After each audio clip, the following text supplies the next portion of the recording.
میرے اعمال کی اصلاح کرم سے کر دے۔ الحمدللہ رب العالمین والصلاة والسلام علی سید الانبیاء والمرسلین اما بعد فاعوذ باللہ من الشیطان الرجیم بسم اللہ الرحمن الرحیم الصلاة والسلام علیک یا رسول اللہ وعلی آلک واصحابک یا حبیب اللہ الصلاة والسلام علیک یا نبی اللہ وعلی آلک واصحابک یا نور اللہ۔ میٹھے میٹھے اسلامی بھائیوں، درود پاک پڑھنے کے بے شمار فضائل و برکات ہیں۔ مصطفیٰ جان رحمت شمع بزم ہدایت صلی اللہ تعالی علیہ وسلم کا فرمان عالی شان ہے کہ جو کوئی شخص مجھ پر ایک بار درود پاک پڑھتا ہے، اللہ تعالیٰ اس پر 10 رحمتیں نازل فرماتا ہے، اس کے 10 گناہوں کو مٹا دیتا ہے اور اس کے 10 درجات کو بلند فرماتا ہے۔ تو سبحان اللہ، ایک درود پاک پر اتنی برکتیں ہیں، تو جو کثرت سے درود پاک پڑھتے ہیں ان کو کتنی برکتیں نصیب ہوتی ہوں گی۔ تو ہم سب کو مل کر کثرت کے ساتھ درود پاک پڑھنے ہیں۔ آئیے مل کر محبت کے ساتھ بآواز بلند درود پاک پڑھ لیں۔ صلو علی الحبیب صلی اللہ تعالی علی محمد صلی اللہ علیہ وسلم۔ میٹھے میٹھے اسلامی بھائیو، آج جو ہمارا بیان کا موضوع ہے کہ رمضان کا استقبال کیسے کیا جائے، رمضان کی پریپریشن کیسے کی جائے۔ دیکھیں، ہمارے گھر پہ جب کوئی مہمان آتا ہے ہم اس کی تیاری کرتے ہیں، اس کے لیے ہم ایک اچھی یوں سمجھیے کہ پریپریشن کرتے ہیں، اور جیسا مہمان ویسی تیاری۔ جس کے لیے دل میں زیادہ محبت ہوتی ہے اس کے لیے ہم زیادہ تیاری کرتے ہیں۔ تو اب ذرا آپ سوچئے کہ ایسا مہمان جو ہماری مغفرت کروانے آ رہا ہے، ایسا مہمان جو ہمیں بخشوانے آ رہا ہے، تو پھر ہمیں اس کے لیے کتنی کوشش کرنی چاہیے۔ تو آج یہاں پر جو ہم حاضر ہوئے ہیں، اللہ کرے کہ ہم رمضان کا صحیح معنوں میں استقبال کرنے میں کامیاب ہو جائیں۔ رمضان اللہ کا احسان ہے۔ رمضان کی اہمیت کو سمجھنے کے لیے یہی کافی ہے کہ پیارے آقا علیہ الصلوۃ والسلام فرماتے ہیں کہ اگر میری امت کو معلوم ہوتا کہ رمضان کیا ہے تو وہ تمنا کرتے کہ سارا سال ہی رمضان ہو۔ سبحان اللہ۔ مولا علی شیر خدا کرم اللہ تعالی وجہ الکریم کا یہ قول کتنا نرالا ہے۔ آپ فرماتے ہیں اگر اللہ تبارک و تعالیٰ کو اس امت کو عذاب دینا ہوتا تو اس امت کو رمضان اور سورہ اخلاص عطا نہ فرماتا۔ اس کا مطلب کیا ہوا کہ یہ بخشوانے، عذاب سے بچانے کے لیے آ رہا ہے، رحمتیں برسانے کے لیے آ رہا ہے۔ کاروباری لوگ بھی مجھے سن رہے ہوں گے، جس علاقے میں جس اسٹور پر کوئی ڈسکاؤنٹ ہوتا ہے، کوئی اسکیم ہوتی ہے، فائدہ ہوتا ہے، ہم ادھر پہنچ جاتے ہیں۔ رمضان ایک ایسی اسکیم ہے، رمضان ایک ایسا بینیفٹ دیتا ہے کہ احادیث میں یہ مضمون ہے کہ فرض کا ثواب 70 گنا کر دیا جاتا ہے، نفل کا ثواب فرض کے برابر کر دیا جاتا ہے، شیطان کو بند کر دیا جاتا ہے، جہنم کو تالے لگا دی جاتے ہیں، جنت کے در کھول دیے جاتے ہیں۔ روزہ دار کے منہ سے جو اسمیل آتی ہے، جو بو آتی ہے، بعض اوقات ہم کہتے ہیں یار پیسٹ نہیں کر سکے پورا دن، منہ سے اسمیل آ رہی ہے، سنیے یہ اسمیل جو ہے یہ اللہ کے نزدیک مشک کی خوشبو سے بھی زیادہ بہتر ہے۔ اللہ اللہ، ذرا آپ غور تو کیجئے، ہر سجدے پر 1500 نیکیاں دی جاتی ہیں، ہر سجدے پر سرخ یاقوت کا جنت میں ایک محل بنا دیا جاتا ہے۔ اتنی نیکیاں، پھر وہ کتنا بد نصیب ہے جو رمضان میں بھی عبادت نہ کرے، رمضان میں بھی اللہ کو راضی کرنے میں کامیاب نہ ہو۔ روزانہ افطار کے وقت 10 لاکھ گناہ گار بخش دیے جائیں، اور جناب ہر جمعے کو جب رمضان میں جمعہ آئے تو ہر لمحے 10 لاکھ گناہ گار بخشے جائیں، تو کروڑوں اربوں لوگوں کی بخشش گویا رمضان میں ہونی ہے۔ تو پھر ہمیں اس کی کیسی تیاری کرنی چاہیے، کتنا ثواب کمانے کے بارے میں سوچنا چاہیے۔ لیکن یہاں ایک اور بڑی امپورٹنٹ بات ہے، ایک تو رمضان میں نیکیاں کرنی ہے، دوسرا بڑا کام یہ کرنا ہے کہ ہمیں رمضان میں گناہوں سے بچنا ہے، کیونکہ عادتیں تو ساتھ ہی لگی ہوئی ہیں نا۔ شیطان بند ہے لیکن ہماری اپنی عادتیں، جس کی روز حرام دیکھنے کی عادت ہے، حرام سننے کی عادت ہے، حرام بولنے کی عادت ہے، ایسا تو نہیں ہوگا نا چاند آتے ہی سارے سوئچ آف ہو جائیں گے، وہ عادتیں ساتھ ہی چل رہی ہوتی ہیں۔ غور کیجئے کہ رمضان میں جو گناہ کرتا ہے نا، اس کا عذاب بھی بڑھ جاتا ہے، اس کی پنشمنٹ بھی بڑھ جاتی ہے۔ یہ ایسے ہی ہے کہ کوئی مسجد کے اندر آ کے گناہ کرے تو آپ کہیں گے نا یار خدا کا خوف کرو، مسجد میں ایسا کام کر رہے ہو۔ کوئی مکہ شریف حرم میں اندر جا کر گناہ کرے تو کتنا شدید ہو جائے گا وہ۔ تو رمضان جب اتنا مقدس مہینہ ہے، اس میں گناہ کرنا، اس کی پنشمنٹ بھی زیادہ ہے۔ ایک بار مولا علی شیر خدا کرم اللہ تعالی وجہ الکریم نے ایک قبر والے کا حال دیکھا، اور دیکھا اس قبر والے پر عذاب ہو رہا ہے، اور وہ چلانے لگا، عرض کرنے لگا اے علی میری مدد فرمائیے، اللہ کی بارگاہ میں سفارش کیجئے۔ مولا علی شیر خدا نے ہاتھ اٹھائے کہ اے مولا اسے بخش دے۔ ارشاد ہوا اے علی اس کی سفارش نہ کریں۔ عرض کی مولا وجہ کیا ہے؟ ارشاد فرمائے رمضان کے روزے تو رکھتا تھا مگر رات گناہوں سے باز نہیں آتا تھا۔ روزے رکھ کر گناہ کرنے والے کو اتنا عذاب، تو جو روزے ہی نہ رکھے ایسے بھی لوگ ہیں جو رمضان میں روزے نہیں رکھتے. پلیز اس کو ایزی نہ لیں. ہمیں نہیں معلوم، پتہ نہیں اگلا رمضان پھر نصیب ہوگا کہ نہیں. پچھلے رمضان میں کتنے لوگ تھے جو ہمارے ساتھ تھے، اس رمضان میں نہیں. اور اللہ پہلے تو ہم یہ دعا کرتے ہیں اللہ ہمیں یہ رمضان بھی عطا کر دے. زندگی کا کیا بھروسہ، دنیا کی جو کیفیت ہے آپ کے سامنے ہے، کبھی بھی جا سکتے ہیں.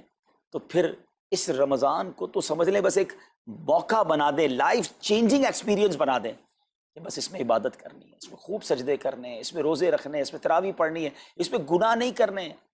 اور آئیے میں آپ کو بتاتا ہوں کہ نبی پاک صلی اللہ تعالیٰ علیہ وسلم رمضان کیسے گزارتے تھے. ایک مسلمان کے لیے اس سے بہترین رول ماڈل کیا ہوگا کہ رمضان میرے آقا کیسے گزارتے. تو مختلف احادیث کا جو سمری ہے وہ یہ ہے کہ نبی پاک علیہ الصلوۃ والسلام عبادت میں کمر بستہ ہو جاتے، بستر پر کم تشریف لاتے.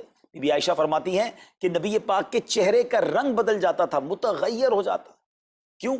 کہ نبی پاک پر خوف خدا طاری ہوتا. آپ گر گڑاتے، آپ رات بھر التجائیں کرتے. میرے آقا رو رو کر دعاؤں میں رمضان گزارے، چہرے کا رنگ بدل جائے. اور یہاں کچھ لوگ تو وہ ہیں کہ جن کا وزن ہی بڑھ جاتا ہے رمضان میں. اتنا کھانا کھانا ہے، سحری میں زیادہ کھانا ہے کہ سارا دن بھوکا رہنا ہے، افطار میں اس لیے زیادہ کھانا ہے کہ پورا دن بھوکا رہے تھے، پھر رات کو 2-3 بار مزید کھانا ہے کیونکہ کل روزہ رکھنا ہے. تو رمضان فوڈ فیسٹیول نہیں ہے، رمضان عبادت کے لیے آیا ہے. لوگ تیاری کر رہے ہوں گے ابھی بھی رمضان کی. وہ کیا کر رہے ہوں گے کہ افطار میں کیا پکانا ہے، سحری میں کیا پکانا ہے، کون سا آئٹم شارٹ ہے. نہیں میرے بیچ اسلامی بات، یہ جو بھوک کا احساس ہے نا روزے میں، اس کی حکمت علماء نے بیان کی ہے کہ بھوک غربت کا احساس دلاتی ہے، فقیری کا احساس دلاتی ہے، بندے کا غرور تکبر بیٹھ جاتا ہے. کتنے نقاہت میں آ جاتے ہیں ہم، ہمت ہی نہیں ہوتی کوئی کام کرنے کی. تو یہ احساس دلاتی ہے کہ تیری اوقات کیا ہے، غریب کیسے زندگی گزارتا ہے، فقیر کیسے زندگی گزارتا ہے. لیکن کچھ لوگ وہ ہیں جن کو بھوک نہیں لگتی کیونکہ وہ اتنا کھا لیتے ہیں یا پھر سوتے ہی رہتے ہیں. روزے کی حکمت یہ نہیں ہے.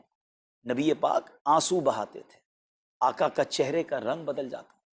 اور پھر بتایا کہ رمضان میں جب جبریل امین نبی پاک علیہ الصلوۃ والسلام کے پاس آتے تو آقا علیہ الصلوۃ والسلام ان کے ساتھ قرآن پاک کا دور فرماتے.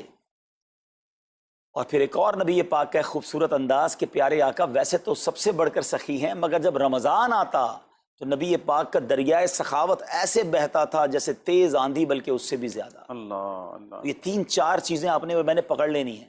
آقا علیہ الصلوۃ والسلام کے پیچھے پیچھے جانا نا جنت میں. ہم نے بھی یہ کام کرنا ہے. یہ راتیں مانگنے کی راتیں ہیں، التجا کرنے کی راتیں، سجدے کرنے کی راتیں ہیں. ہمیں تہجد بھی پڑھنی ہے، ہمیں انشاءاللہ نوافل بھی پڑھنے ہیں. اور کم از کم قرآن ایک بار تو پورا انڈرسٹینڈ تو کریں نا. تلاوت، ترجمہ، تفسیر کب کریں گے؟ بڑی بڑی ڈگریاں ہیں، بڑے بڑے پاسپورٹ اور جناب بہت سارا سرمایہ ہے، مگر ایک بار بھی قرآن پورا ترجمے اور تفسیر سے نہیں پڑھا ہوگا. بہت سارے لوگ ایسے ہیں. ذرا سوچئے نا. اچھا یہ مہینہ نزول قرآن کا مہینہ ہے، رمضان اور قرآن کو جو خاص نسبت حاصل ہے نا، تو اس مہینے میں قرآن کو پکڑ لیں. آئے ہائے، اللہ کرے رمضان قرآن کے ساتھ گزرے، ہماری صبح قرآن کے ساتھ ہو، ہماری شام قرآن کے ساتھ ہو، ہم قرآن سمجھنے والے بن جائیں. اچھا میں ایک اور بات بتاؤں آپ کو، مہینہ کتنا پیارا ہے. صرف اس مہینے میں قرآن نازل نہیں ہوا، باقی بھی جو 3 آسمانی کتابیں ہیں نا، زبور، انجیل، توریت، یہ بھی رمضان میں ہی نازل ہوئی ہیں. اللہ کریم نے ان تمام مبارک کتابوں کو نازل کرنے کے لیے رمضان کا مہینہ منتخب فرمایا. اتنا مبارک مہینہ ہے تو ہمیں خوب اس میں تلاوت قرآن کرنی. اور اب دعوت اسلامی نے کتنا آسان کر دیا، تفسیر قرآن عطا فرما دی صراط الجنان آسان اردو میں، اور پھر جناب اس کو اپلیکیشن پر بھی دے دیا، اس کے PDF بھی جاری کر دیے، ڈاؤن لوڈ کر لیں موبائل میں. اب تو آڈیو تفسیر قرآن بھی آپ کو دے دی. اگر پھر بھی سنیں نہ، پڑھیں نہ، قرآن سے دور رہیں تو یہ ٹھیک نہیں ہے. پلیز اس رمضان کو قرآن کے ساتھ گزاریے. اور پھر جو نبی پاک کا جو سخاوت والا انداز ہے نا، صدقہ و خیرات کرنا، ہر سائل کو عطا فرماتے، تو یہ بھی ہمارا ایٹیٹیوڈ ہونا چاہیے کہ خوب دل کھول کر خرچ کریں. سب سے پہلے اپنی پوری زکوٰۃ ادا کریں.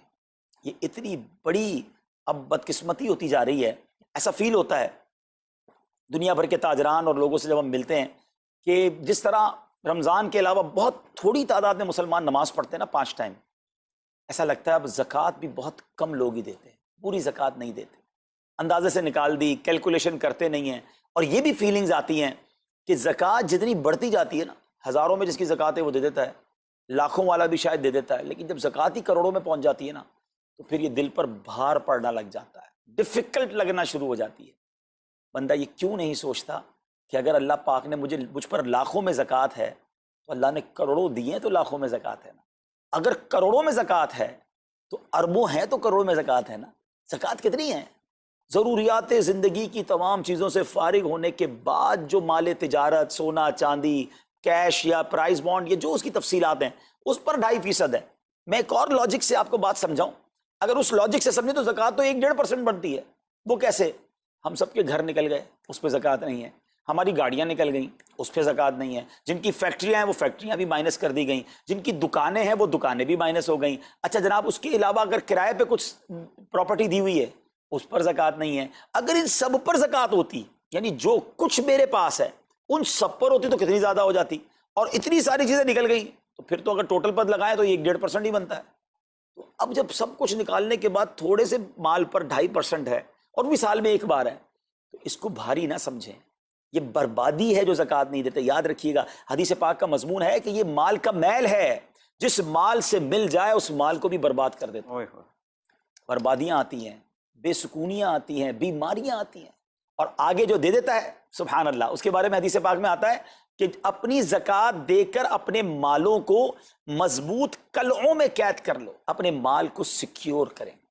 لوگ کہتے ہیں انشورنس ہونی چاہیے، آگ نہ لگ جائے، چوری نہ ہو جائے، ڈوب نہ جائے۔ اللہ کے حبیب علیہ الصلوۃ والسلام فرماتے ہیں، جس کا مضمون ہے کہ جب بندہ اللہ کی راہ میں خرچ کرتا ہے نا، تو وہ صدقہ بندے کے ہاتھ سے نکل کر اللہ کے دستے قدرت میں چلا جاتا ہے، اور اللہ کریم تمہارے صدقوں کو پالتا ہے جس طرح تم اپنے جانور کے بچوں کو پالتے ہو۔ بچہ ہوتا ہے نا جانور کا، بڑا ہو جاتا ہے، فرمایا بندہ کھجور کا صدقہ دے گا، اللہ پہاڑ جتنا عطا فرمائے گا، اس دن بھی ملے گا اور ملٹیپلائی ہو کر ملے گا۔ اچھا، جو ادھر خرچ کیا ادھر کیا ملے گا؟ ادھر بھی نبی پاک علیہ الصلوۃ والسلام فرماتے ہیں، جس کا مضمون ہے میں قسم کھا کر کہتا ہوں، یعنی نبی پاک تو جو فرمائے حق ہے۔ اس حدیث میں تو آقا علیہ الصلوۃ والسلام قسم اٹھا رہے ہیں کہ میں قسم کھا کر کہتا ہوں کہ اللہ کی راہ میں خرچ کرنے سے مال کم نہیں ہوتا، نہ ادھر کم ہونا ہے اور ادھر بھی ملنا ہے، تو پھر تو سودا اب کتنا نفع والا ہے۔ اور یہ آپ چیک کر لیں، پوری دنیا میں جہاں مجھے سنا جا رہا ہے کہ جو لوگ پوری زکوٰۃ دیتے ہیں نا، ان کا مال ملٹیپلائی ہوتا ہے، اگلے سال زیادہ زکوٰۃ دے رہے ہوتے ہیں۔ زیادہ زکوٰۃ کیسے ہو گئی؟ کیونکہ مال بھی بڑھ گیا، تو ادھر بھی بینیفٹ ہے، ادھر بھی بینیفٹ ہے، نقصان کا سودا ہی نہیں ہے۔ پھر چاہتے ہو بلاؤں سے بچ جائیں، تو روایتوں کا مضمون ہے کہ صدقہ بلا اور بندے کے بیچ میں آ جاتا ہے، بلا اترتی ہے، صدقہ روک لیتا ہے، لڑائی کرتا ہے اس سے، اور بندے پر بلائیں اور پرابلمز اور ڈیفیکلٹیز آنے سے اسے روکتا ہے۔ تو اگر چاہتے ہیں کہ برائیوں کے دروازے بند رہیں، چاہتے ہیں کہ بری موت سے بچیں، چاہتے ہیں کہ رزق میں اضافہ ہو، چاہتے ہیں کہ بلاؤں سے بچیں، ادھر بھی مال میں اضافہ ہو، ادھر بھی خزانے ملیں، تو اللہ کی راہ میں دل کھول کر خرچ کریں۔ اور یہ مہینہ it's the right month for generosity, یہ بہترین مہینہ ہے سخاوت کرنے کا، کیونکہ نبی پاک کا یہ انداز تھا کہ رمضان میں خوب سخاوت فرماتے۔ تو غریبوں کی مدد کریں، ایسی مدد کریں کہ چہروں پہ مسکراہٹیں آ جائیں، لوگوں کے دسترخوان اچھے ہو جائیں، ان کے گھروں میں بھی کچھ اچھے کھانے پہنچ جائیں۔ اور اس میں سب سے بہترین طریقہ یہ ہے کہ اپنے غریب رشتہ داروں کو آپ مدد کریں۔ اگر وہ مستحق ہے نا زکوٰۃ کے، تو حق ہے کہ سب سے پہلے اپنے غریب رشتہ داروں کو دیں، پھر زکوٰۃ بچ جائے تو عاشقان رسول کی عظیم الشان بڑی تحریک دعوت اسلامی آپ کے سامنے ہے، جو دین متین کی خدمت کر رہی ہے۔ جامعۃ المدینہ ہیں، مدرسے ہیں، بچے اور بچیاں عالم بن رہے ہیں، عالمہ بن رہے ہیں، حافظ بن رہے ہیں، ناظرہ قرآن، اور ان سے کوئی فیس بھی نہیں لی جا رہی۔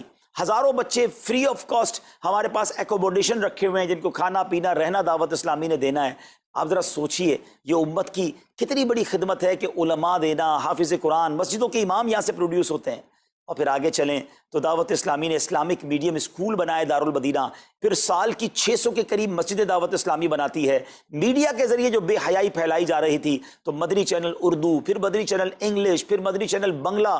اب بچے مذہبی پروگرام اتنا غور سے نہیں دیکھتے تھے، وہ اپنے بچوں کے آئٹمز دیکھنا چاہتے تھے، تو گناہوں بھرے کارٹونز اور پروگرام سے اور پوئمز سے چھڑانے کے لیے Islamic poems, Islamic cartoons, Islamic بچوں کے پروگرام، تاکہ بچے بھی جو ہے وہ الحمدللہ بچے رہیں۔ اور اب اس کی کیا زبردست پاپولیرٹی ہے کہ آپ کڈز مدنی چینل کے یوٹیوب چینل پہ جائیں، ہمارا ایک ایک کلپ 10 ملین 12 ملینز میں دیکھا جا رہا ہے۔ تو کون دیکھ رہا ہے؟ وہ بچے جو گناہوں بھرے کارٹونز دیکھتے تھے، اب الحمدللہ اللہ رسول کی باتیں وہاں سن رہے ہیں۔ پھر آگے چلیں تو دعوت اسلامی جناب یہ دینی کاموں کے ساتھ ساتھ جو ویلفیئر کے کام کر رہی ہے، غریب مسلمانوں کی امداد کا کام، زلزلے اور سیلاب زدگان کی ریسکیو کرنے کا کام، گونگے بہرے نابینا اور معذور افراد کی ریہیبلیٹیشن کا کام، تھیلیسیمیا کے مریضوں کو خون دینے کا کام، 26 لاکھ مسلمانوں کو دنیا بھر میں راشن، کھانا پانی صرف اس ایک سال میں دعوت اسلامی نے پہنچایا۔ تو یہ کمال کی آرگنائزیشن ہے۔ دیکھیں آپ دنیا کی بہت بہت ساری NGOs کو جانتے ہوں گے، کوئی مدرسے چلاتا ہے تو مدرسے ہی چلاتا ہے، کوئی مسجد بناتا ہے تو مسجد ہی بناتا ہے، کوئی کھانا کھلاتا ہے تو کھانا ہی کھلاتا ہے،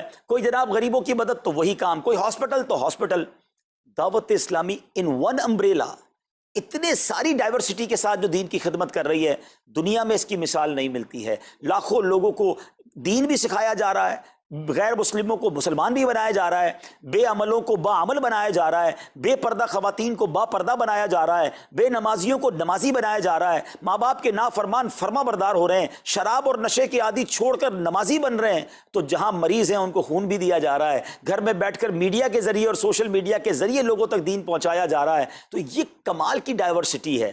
تو میں تو سچ بتاؤں، یہ جملہ کہا کرتا ہوں کہ میرے اور آپ کے پیسوں کا نصیب ہے کہ وہ دعوت اسلامی میں لگ جائے۔ تو یہ آپ آگے بڑھیے اور دین کے اس کام میں مزید حصہ ملائیے۔ خاص طور پہ فار ایسٹ میں آپ دیکھ لیں، کوریا میں، ہانگ کانگ میں، اور جناب یہ سری لنکا میں، تھائی لینڈ میں، ملیشیا میں، کتنے جاپان میں، کتنے ملکوں میں دعوت اسلامی کام کر رہی ہے اپنی اپنی بساط کے مطابق۔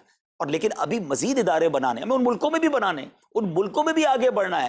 تو اگر آپ بھی چاہتے ہیں کہ میرے آقا کے عشق کا پیغام، سنت رسول کا پیغام، مسلک اعلیٰ حضرت کا پیغام، نبی پاک کے دین کا پیغام پوری دنیا میں پھیلے، تو وی ہیو ٹو سپورٹ دعوت اسلامی، نہ صرف فائنینشلی، پریکٹیکلی بھی۔ ہمیں آپ بھی چاہیے، خود حصہ ملائیں نا۔ سیدنا عثمان غنی رضی اللہ تعالیٰ عنہ نے صرف مال نہیں دیا تھا، آپ پریکٹیکلی بھی نبی پاک کے ساتھ شریک ہوتے تھے نا۔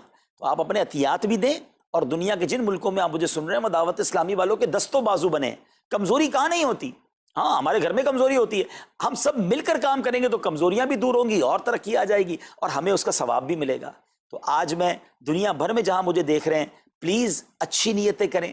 اچھا ایک بات اور سن لیں، ہم بعض اوقات کیا سوچتے ہیں کہ ہمارے ملک کا خرچہ مثال کے طور پہ $20,000 ہے، وہ ہم لوگوں نے کر لیا، اب اور چندے کی کیا ضرورت ہے؟ دعوت اسلامی کسی ایک ملک کی نہیں ہے، انٹرنیشنل دعوت اسلامی کے لیے سوچیں۔ دنیا میں جہاں بھی دین کا کام ہو رہا ہے وہ میرا ہے، یہ میں اپنے ملک اور اپنی سٹی کے بارے میں سوچوں گا تو شاید میں بڑا کام نہ کر سکوں۔ آپ کو تو موقع مل رہا ہے انٹرنیشنلی مدنی کاموں میں اپنا حصہ ملائیں۔ تو دعوت اسلامی کو دل کھول کر سپورٹ کریں۔ ہم انشاءاللہ جتنے عطیات بڑھیں گے انشاءاللہ مزید مدنی کام بڑھانے کا ارادہ رکھتے ہیں۔ اللہ کریم اپنی بارگاہ میں ہم سب کا جمع ہونا قبول فرمائے اور دل کھول کر خرچ کرنا نصیب فرمائے، اور اس رمضان کو ہماری مغفرت کا ذریعہ بنا دے۔ اس رمضان کو نبی پاک علیہ الصلوۃ والسلام کے نقش قدم کے مطابق چل کر گزارنے کی توفیق عطا فرمائے۔ صلو علی الحبیب صلی اللہ تعالی علی محمد صلی اللہ علیہ وسلم۔ میرے اعمال کی اصلاح کرم سے